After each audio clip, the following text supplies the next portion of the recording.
పవన్ కళ్యాణ్ గారికి ఆ పచ్చి నిజాన్ని బయటపెట్టిన పెద్దలు గౌరవనీయ ముఖ్యమంత్రి చంద్రబాబు నాయుడు గారికి, అలాగే ఆ ప్రాసెస్ అంతా, ఆ ప్రక్షాళన, ఆ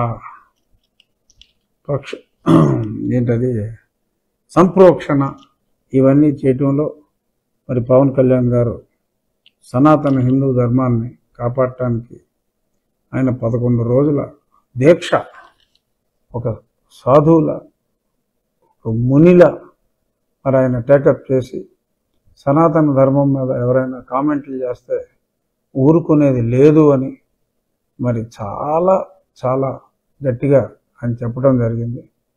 హ్యాట్స్ ఆఫ్.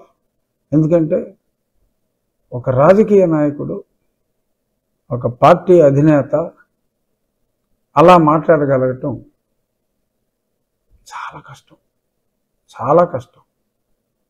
బట్ ఆయన ఆ బ్యారియర్ని దాటి ముందుకెళ్ళిన రాజకీయ నాయకుడిగా హ్యాట్స్ ఆఫ్ చెప్పక తప్పదు.